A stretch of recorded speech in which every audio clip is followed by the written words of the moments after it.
নতুন কলেজে উঠেছো? তুমি কি জানো যে তোমার কয়টা সাবজেক্ট পড়াশোনা করতে হবে? কত মার্কসের পরীক্ষা হবে? মার্কস ডিস্ট্রিবিউশন কি? বা তোমরা যে এখন স্কুলের গণ্ডি পেরিয়ে কলেজে এসে ভর্তি হয়েছো, স্কুলের পড়াশোনার সাথে তোমাদের কলেজের পড়াশোনার ডিফারেন্সটা কি? পড়া কি আগের থেকে বেশি হবে না কম হবে? সম্পূর্ণ বিষয় নিয়ে আমি আজকে তোমাদের সাথে আলোচনা করব। তোমাদের এনইপি 2020-তে প্রথমত যে সাবজেক্টগুলো পড়তে হবে সেগুলো হচ্ছে মেজর, তারপরে পড়তে হবে তোমাদের মাইনর, তারপর পড়তে হবে তোমাদের ইন্টার ডিসিপ্লিনারি। এই তিনটা হচ্ছে তোমাদের মেইন সাবজেক্ট। এই তিনটা সাবজেক্টের মধ্যে তোমাদের যে মেজর সাবজেক্ট, সেই মেজর সাবজেক্টে কিন্তু তোমাদের আরও দুটো পেপার থাকছে। একটা থাকছে পেপার 1 এবং আরেকটা থাকছে তোমাদের পেপার 2। এই মেজর সাবজেক্টে তোমাদেরকে দুটো পেপার পড়তে হবে, মাইনর সাবজেক্টে তোমাদেরকে একটি পেপার পড়তে হবে, ইন্টারডিসিপ্লিনারিতে তোমাদের একটি পেপার পড়াশোনা করতে হবে। তাহলে এখানে টোটাল কয়টা পেপার হচ্ছে? টোটাল এখানে মেজরে হচ্ছে 2টা পেপার, মাইনরে একটা, ইন্টারডিসিপ্লিনারি একটা। টোটাল কিন্তু 4টা পেপার হয়ে গেছে তোমাদের এখানে। এই 4টা পেপারে তোমাদের মার্কস কত থাকছে? 400, অর্থাৎ 100 নম্বর করে টোটাল 400 নম্বর থাকছে তোমাদের এখানে মেইন সাবজেক্টে। এবার আরও দুটো এক্সট্রা সাবজেক্ট তোমাদেরকে পড়াশোনা করতে হবে। ওইগুলোকে আমরা এক্সট্রা সাবজেক্ট হিসেবেই বলে থাকি, কারণ ওই সাবজেক্টগুলো কোনো ফাইনাল পরীক্ষা হয় না। একটা হচ্ছে ভ্যাক। এই ভ্যাক মানে হচ্ছে ভ্যালু অ্যাডেড কোর্স। তোমরা দেখবে অনেকেরই তোমাদেরকে একটা সাবজেক্ট দিয়েছে ডিটিপি, ডেস্কটপ পাবলিশিং। অনেকে দেখবে সাবজেক্ট দিয়েছে এমবিপি, যেটাকে আমরা মাশরুম বায়োলজি বলে থাকি। অনেকে দিয়েছে ফিজিক্যাল এডুকেশন, অনেকে দেখবে দিয়েছে ইন্ডিয়ান নলেজ সিস্টেম, যেটাকে আইকিএস বলে থাকি। এই ধরনের কিছু এক্সট্রা সাবজেক্ট রয়েছে, যেগুলো একটা হচ্ছে ভ্যাক এবং আরেকটা হচ্ছে স্যাক, যেটাকে আমরা স্কিল এনহ্যান্সমেন্ট কোর্স বলে থাকি। তো এই দুইটা এক্সট্রা সাবজেক্টও তোমাদের 100 করে টোটাল 200-এ পরীক্ষা হবে। কিন্তু এই দুইটা সাবজেক্টে তেমন কোনো চাপ নেই। কেন চাপ নেই ওই বিষয়গুলো আমি তোমাদেরকে বুঝিয়ে দেব। প্রথমত আসছে আমাদের যে মেজর এবং যে মাইনর সাবজেক্ট তার প্রসঙ্গে। মেজর এবং মাইনর এই দুইটা সাবজেক্টে, মেজর সাবজেক্টে তোমাদের পেপার 1 এবং পেপার 2, আর মাইনর সাবজেক্টে পেপার 1। তাহলে এখানে 3টা সাবজেক্ট। এই 3টা সাবজেক্টে তোমাদের পড়াশোনা খুব বেশি। কেন বেশি? এই 3টা সাবজেক্টে তোমাদের ব্রড কোশ্চেনও পড়তে হবে, শর্ট কোশ্চেনে পড়তে হবে। আর আরেকটা সাবজেক্ট যেটা ইন্টারডিসিপ্লিনারি বলেছিলাম, এই ইন্টারডিসিপ্লিনারি সাবজেক্টে তোমাদের পড়াশোনা কিছুটা কম, কারণ এক্ষেত্রেও তোমাদের একটা পেপার এবং এক্ষেত্রে তোমাদেরকে কোনো রকম ব্রড কোশ্চেন পড়তে হবে না, তোমাদেরকে পড়তে হবে শুধুমাত্র এমসিকিউ, অর্থাৎ মাল্টিপল চয়েস কোশ্চেন। এবার চলো আমরা দেখিয়ে দিচ্ছি যে মেজর এবং মাইনর যে দুটাকে আমি মেইন সাবজেক্ট এবং সবচেয়ে বেশি পড়াশোনা আমি তোমাদেরকে বলেছি, ওই দুইটা সাবজেক্টের কোশ্চেন প্যাটার্ন কীরকম হবে আর কত মার্কসের পরীক্ষা হবে সেটা তো আমরা বলেই দিয়েছি, 100 নম্বরের পরীক্ষা হবে। এবার আমি বলে দিচ্ছি তোমাদের যে মেজরের দুটো পেপার আর মাইনরের একটি পেপার, এই দুটো পেপার আর একটি পেপার, টোটাল 3টি পেপার। 3টি পেপারে টোটাল তোমাদের 300 নম্বর। এবার পরীক্ষার প্যাটার্ন কীরকম হচ্ছে? তোমাদের পরীক্ষার প্যাটার্নটা হচ্ছে, যেমন কোনো একটা পেপারের সম্পর্কে আমি বলছি, পরীক্ষার প্যাটার্নটা হচ্ছে তোমাদের 40 + 60। তার মানে হচ্ছে এক্ষেত্রে 40 মার্ক হবে তোমাদের ইন্টারনাল। ইন্টারনাল মানে কি? ইন্টারনাল মানে হচ্ছে তোমরা যেমন আগে স্কুলে ক্লাস টেস্ট বা পিরিয়ডিক টেস্ট দিয়েছো, ওইগুলো হচ্ছে ইন্টারনাল। তাহলে এক্ষেত্রে 40 মার্কস হচ্ছে ইন্টারনাল, আর তোমাদের এই 60 মার্কস, এই 60 মার্কস হচ্ছে তোমাদের ফাইনাল। তো এখানে 40 মার্কসের যে ইন্টারনাল, এই ইন্টারনালের মধ্যে কি কি থাকবে? ইন্টারনালের মধ্যে থাকবে অ্যাসাইনমেন্ট এবং থাকবে তোমাদের রিটেন। যেমন তোমাদের এই 40 মার্কসের মধ্যে তোমাদের 10 × 2 অর্থাৎ 20 নম্বরের জন্য তোমাদেরকে কি দেবে? অ্যাসাইনমেন্ট দেবে, অর্থাৎ 2টা অ্যাসাইনমেন্ট। অ্যাসাইনমেন্ট মানে কি? কোনো একটা প্রশ্ন দেবে, বলবে এই প্রশ্নটার উত্তর ভালোভাবে লেখে নিয়ে আসবে, এবং অ্যাসাইনমেন্ট লেখার একটা গাইডলাইন রয়েছে। ফ্রন্ট পেজ দিতে লাগে, তারপর অ্যাকনোলেজমেন্ট দিতে লাগে, তারপর আরও কিছু ফর্মালিটি রয়েছে, ওইগুলো পূরণ করে তোমাদেরকে অ্যাসাইনমেন্টটা তৈরি করতে হয়। তো এক্ষেত্রে অ্যাসাইনমেন্ট তোমাদেরকে 2টা জমা দিতে হবে এবং 10 দুগুণে 20 নম্বর থাকবে। আর তোমাদের যে রিটেন পরীক্ষা, এই রিটেন পরীক্ষা হবে তোমাদের 20 নম্বরে। এই 20 নম্বরের রিটেন পরীক্ষার মধ্যে তোমাদের বড় প্রশ্ন ছোট প্রশ্ন মিলিয়ে দেবে। এবার আসছি বড় প্রশ্ন ছোট প্রশ্নের ব্যাপারটা কি। বড় প্রশ্ন ছোট প্রশ্নের ব্যাপারটা হচ্ছে, যেমন ব্রড কোশ্চেন, ব্রড কোশ্চেন তোমাদেরকে পরীক্ষাতে আনসার করতে হবে 4টা। পরীক্ষাতে কয়টা আনসার করতে হবে? 4টা। এবার কি 4টা থেকে 4টা আনসার করতে হবে? না, তোমাদের এই 4টা আনসার করতে হবে 8টা কোশ্চেন থেকে। অর্থাৎ 8টা প্রশ্ন পরীক্ষাতে আসবে, 8টা প্রশ্ন থেকে তোমাদেরকে 4টা প্রশ্ন আনসার করতে হবে এবং 12 করে মার্কস থাকবে তোমাদের 48, অর্থাৎ 48 নাম্বারের ব্রড কোশ্চেন আনসার করতে হবে কোনো একটা পেপারে। এবার আসি আমাদের শর্ট কোশ্চেন।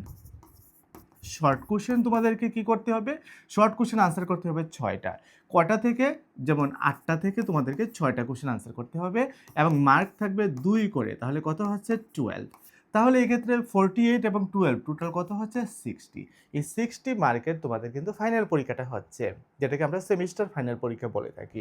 তাহলে মেজর সাবজেক্টের 2টা পেপার, মাইনর সাবজেক্টের একটা পেপার, তোমাদের 60 মার্কের হবে ফাইনাল পরীক্ষা। আর একটু আগে যে আমি দেখিয়েছি ইন্টারনাল পরীক্ষা 40 মার্ক, অ্যাসাইনমেন্ট প্লাস রিটেন, ওই 40 মার্ক হবে তোমাদের ইন্টারনাল পরীক্ষা। এইভাবে টোটাল 60 মার্ক এবং 40 মার্ক, অর্থাৎ 100 মার্কে তোমাদের মেজর এবং মাইনরের পরীক্ষা হচ্ছে। এবার আসছি তোমাদের যে ইন্টারডিসিপ্লিনারি সাবজেক্টটা, ওইটার প্রসঙ্গে। এই ইন্টারডিসিপ্লিনারি সাবজেক্টের ব্যাপারটা কি হবে? এক্ষেত্রেও তোমাদের 40 প্লাস 60 থাকবে। 40 হবে তোমাদের কি? 40 হবে অ্যাসাইনমেন্ট এবং রিটেন, অর্থাৎ অ্যাসাইনমেন্ট এবং রিটেন মিলিয়ে 40। এক্ষেত্রেও তোমাদের আগের মতোই যে 10x2, অর্থাৎ 2টা অ্যাসাইনমেন্ট জমা করতে হবে এবং রিটেনে তোমাদের 20 মার্ক থাকবে। অর্থাৎ এই 40 মার্ক হবে তোমাদের অ্যাসাইনমেন্ট এবং রিটেন, আর 60 মার্ক হবে তোমাদের কি? ফাইনাল। এবং এই 60 মার্কে তোমাদের হবে এমসিকিউ, অর্থাৎ multiple choice question. Multiple choice question মানে কি? প্রত্যেকটা প্রশ্নে 4টা করে অপশান দেওয়া থাকবে, এবার 4টা অপশান থেকে তুমি একটা অপশান বাছাই করে নেবে। তো এই হচ্ছে তোমাদের মেজর, মাইনর এবং ইন্টারডিসিপ্লিনারি মার্কস ডিস্ট্রিবিউশন এবং ফুল মার্কস কত থেকে পরীক্ষা হবে। এবার আসছি তোমাদের যে এক্সট্রা সাবজেক্ট, ওই এক্সট্রা সাবজেক্টের প্রসঙ্গে। তোমাদের এক্সট্রা সাবজেক্ট কয়টা থাকছে? এক্সট্রা সাবজেক্টে পেপার 1 আর পেপার 2, অর্থাৎ 2টা পেপার তোমাদের এক্সট্রা সাবজেক্ট থাকছে।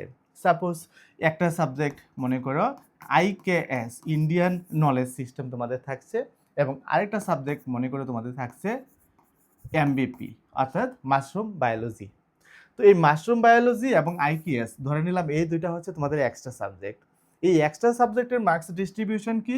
এক্ষেত্রেও তোমাদের 40 প্লাস 60। কিন্তু মজার ব্যাপার হচ্ছে এক্ষেত্রে 40 মার্কসের মধ্যে তোমাদের কি হবে? এই 40 মার্কস হবে তোমাদের ইন্টারনাল। এক্ষেত্রে কি ইন্টারনাল তোমাদের অ্যাসাইনমেন্ট প্লাস রিটেন? না, শুধুমাত্র রিটেন। এবং বিষয়টা হচ্ছে এক্ষেত্রে তোমাদের শুধুমাত্র 2 মার্কের কোশ্চেন আসবে 20টা, অর্থাৎ 40। 2 মার্কের 20টা কোশ্চেন আসবে 40 নাম্বার। এই 40 নাম্বার হবে তোমাদের কি পরীক্ষা? ইন্টারনাল পরীক্ষা। আর এই 60 মার্ক কি ফাইনাল পরীক্ষা? না, এই 60 মার্ক হবে আমাদের অ্যাসাইনমেন্ট। তোমাদেরকে কয়টা অ্যাসাইনমেন্ট জমা করতে হবে? 6টা অ্যাসাইনমেন্ট জমা করতে হবে 10 করে, তাহলে কত হচ্ছে? 60। তাহলে ফাইনাল পরীক্ষা কোথায় গেল? এই 2টা সাবজেক্টের কোনো ফাইনাল পরীক্ষা নেই, ফাইনাল পরীক্ষা হবে না। অর্থাৎ এক্ষেত্রে 60 মার্কের অ্যাসাইনমেন্ট জমা করবে আর ইন্টারনাল পরীক্ষা দেবে তুমি 40 নম্বরে, তাহলে এই 2টা সাবজেক্ট শেষ হয়ে গেছে তোমার। ফাইনাল পরীক্ষা দেবে শুধুমাত্র মেজর, মাইনর আর ইন্টারডিসিপ্লিনারি। আশা করি বোঝাতে পেরেছি। এবার কথা হচ্ছে কলেজে তোমাকে 6 মাস, একটা সেমিস্টারে 6 মাসে বিভিন্ন অ্যাক্টিভিটিসের সাথে যুক্ত থাকতে হবে। যেমন তোমার নিয়মিত ক্লাস করতে হবে, ক্লাসে গেলেই দেখবে ইন্টারনাল পরীক্ষার জন্য প্রশ্নপত্র দেবে, সেই প্রশ্নপত্রের সলিউশন তোমাকে করতে হবে, শিখতে হবে। অ্যাসাইনমেন্টের টপিক দেবে, অ্যাসাইনমেন্ট তৈরি করতে, জমা করতে হবে, ভাইবা হবে, তারপর ফাইনাল পরীক্ষার জন্য প্রিপারেশন নিতে হবে। অর্থাৎ এগুলো করতে করতে দেখা যায় পুরো 6 মাস একটানা কেটে যায়। এবার তোমাদের উদ্দেশ্যে বলছি, তোমাদের এই সম্পূর্ণ প্রিপারেশনটা একটা প্ল্যাটফর্মে করতে পারবে, সেটা হচ্ছে স্কুল অফ মেরিট। এই স্কুল অফ মেরিট কি? এই স্কুল অফ মেরিট হচ্ছে একটা অনলাইন কোচিং সেন্টার, যে কোচিং সেন্টারটা আমি চালাচ্ছি। গুগলের প্লে স্টোরে, তোমার মোবাইলের গুগলের প্লে স্টোরে গিয়ে এই স্কুল অফ মেরিট লিখে তুমি সার্চ করবে, দেখবে স্কুল অফ মেরিটের মোবাইল অ্যাপ আসবে। ওই মোবাইল অ্যাপটা ইনস্টল করবে, তারপর থেকেই ঘরে বসে আমার সাথে অনলাইনে ক্লাস করতে পারবে। আমি নিয়মিত তোমাদেরকে অনলাইনে তোমাদের যে যে সাবজেক্ট থাকে, মেজর, মাইনর, ইন্টারডিসিপ্লিনারি, এক্সট্রা, প্রত্যেকটা সাবজেক্টের পড়া বুঝিয়ে দেই, প্রত্যেকটা সাবজেক্টের নোটস দিয়ে দেই। তোমাদের ইন্টারনাল পরীক্ষার যে প্রশ্নপত্র দেওয়া হয়, প্রত্যেকটা প্রশ্নপত্রের উত্তর আমি রেডি করে দেই। তোমাদের যে অ্যাসাইনমেন্ট দেওয়া হয় কলেজ থেকে, অ্যাসাইনমেন্টের উত্তর আমি তৈরি করে দেই। এবং তোমাদের ফাইনাল পরীক্ষার জন্য সাজেশন দিয়ে দেই, স্টার মার্ক দিয়ে দেই। এগুলো থেকেই পরীক্ষাতে সব কমন আসে। অর্থাৎ সেমিস্টারের শুরু থেকে যদি আমাদের এই স্কুল অফ মেরিট অনলাইন প্ল্যাটফর্মে তুমি যুক্ত হয়ে যাও, তোমাকে কোনো প্রাইভেট মাস্টারের বাড়িতে দৌড়াতে হবে না। তুমি ঘরে বসেই তোমার যে সাবজেক্ট রয়েছে প্রত্যেকটা সাবজেক্টের উন্নত মানের স্টাডি ম্যাটেরিয়াল তুমি পেয়ে যাবে। ঘরে বসেই তুমি অনলাইনে ক্লাস করবে এবং ঘরে বসেই তুমি প্রিপারেশন নেবে। যদি আমাদের অনলাইন প্ল্যাটফর্মে যুক্ত হতে চাও তাহলে স্ক্রিনে দেওয়া মোবাইল নম্বরে যোগাযোগ করতে পারো। মনে রাখবে সমগ্র ত্রিপুরায় যতটা কলেজ রয়েছে প্রত্যেকটা কলেজের ছাত্রছাত্রী বিগত ১৫ বছর ধরে আমাদের এই স্কুল অফ মেরিটে পড়াশোনা করে আসছে এবং সেমিস্টারে ভালো ফলাফল করে আসছে। তুমিও যদি ঘরে বসে অতিরিক্ত সময় নষ্ট না করে ঘরে বসে অনলাইনে ক্লাস করে তুমি প্রিপারেশন নিতে চাও, তাহলে স্ক্রিনে দেওয়া মোবাইল নম্বরে যোগাযোগ করো এবং আজই যুক্ত হয়ে যাও আমাদের স্কুল অফ মেরিট অনলাইন প্ল্যাটফর্মের সাথে।